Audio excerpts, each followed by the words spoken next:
Welcome student in the economics class. अज का जो +2 क्लास का टॉपिक मैं लैके आया उसका नाम है परंपरावादी विचारधारा ते केन्जियन विचारधारा विच अंतर।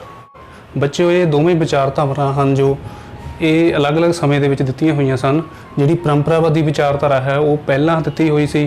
केन्जियन विचारधारा जो कि 1933 की महामंदी तो बाद केन्स ने अपनी बुक छापी see the general theory of इंपलॉयमेंट and trust and money.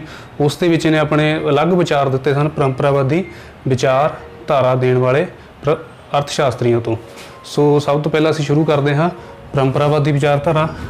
बच्चों जो परंपरावादी विचारधारा है वो जिहड़े अर्थशास्त्रियों दित्ती सी उन्हां दे नाम है माल्थस, पीगू, रिकार्डो, JS मिल। ये चारे ही अर्थशास्त्री हैं जिहड़े परंपरावादी विचारधारा नाल संबंध रखते हैं। सो इन्हां चारां ही अर्थशास्त्रियों ने परंपरावादी विचारधारा का अनुवाद किया सी। दूसरे पासे जे असीं गल करिए केन्जियन विचारधारा जो कि 1933 तो बाद होंद विच आई। JM केन्स नाम के अर्थशास्त्री ने यह विचारधारा अपनी किताब दे विच दित्ती सी। सो उस समय की सी अमेरिका दे विच पूरे वर्ल्ड दे विच महामंदी का दौर चल रहा सी।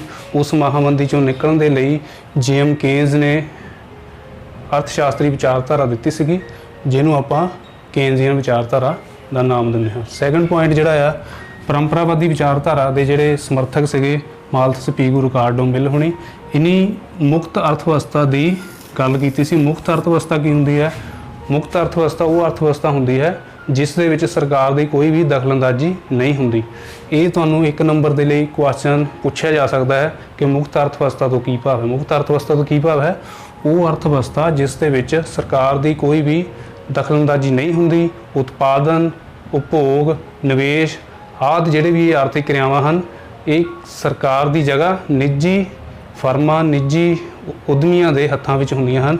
सो इस करके मुक्त अर्थव्यवस्था सरकार की दखलअंदाजी नहीं हुंदी। पर केन्स ने की किया सी? कहंदे सी सरकार की दखलअंदाजी होना जरूरी है।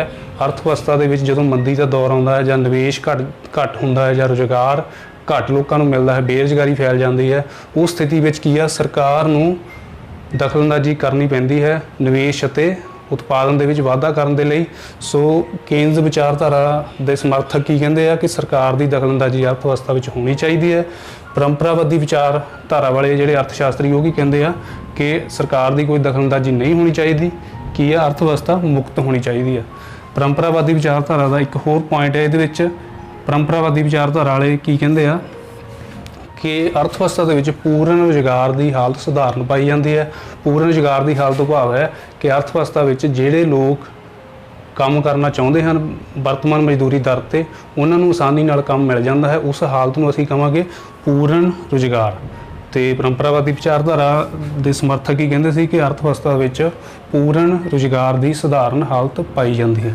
पर केन्स ने की दस्सिया कि पूर्ण रोजगार की जिहड़ी हालत है सधारण नहीं हुंदी। कुछ हद तक लोग बेरोजगार रह जाते हैं, सारे ही लोगों को रोजगार नहीं मिलता। जिहड़े लोग बेरोजगार रह जाते हैं वो की हुंदे हैं अनिच्छक बेरोजगार।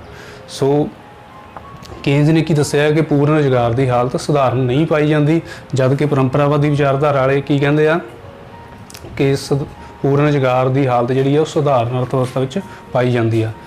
तो परंपरावादी विचारधारा के समर्थकों ने दस्सिया कि जेकर कुछ समय लिए कुछ लोग बेरोजगार रहिंदे हैं तो उस बेरोजगारी को दूर करने के लिए ऑटोमैटिक स्वैचलित मजदूरी ब्याज कीमतों के इहो जिहा परिवर्तन होगा कि जिहड़े लोग बेरोजगार भी हैं उन्होंने रोजगार मिल जाएगा तो सारे लोग रोजगार प्राप्त करनगे। सो इसे करके इन्होंने पूर्ण रोजगार की हालत को सुधारण मन्निया है। दूसरे पासे जे आपां गल करिए केन्स की कह रहा है, केन्स की विचारधारा के अनुसार कि सधारण हालत जिहड़ी आ वो पूर्ण रोजगार की नहीं हुंदी। सरकार नूं की करना पैंदा इन्हां हालतां दे विच निवेश करना पैंदा है, पैसा खर्चना पैंदा है लोकां नूं वध तो वध रोजगार देण दे लई, उत्पादन दे विच वाधा करन दे लई, तां ही की आ बेरोजगारी दूर की जा सकती है अर्थव्यवस्था दे विच।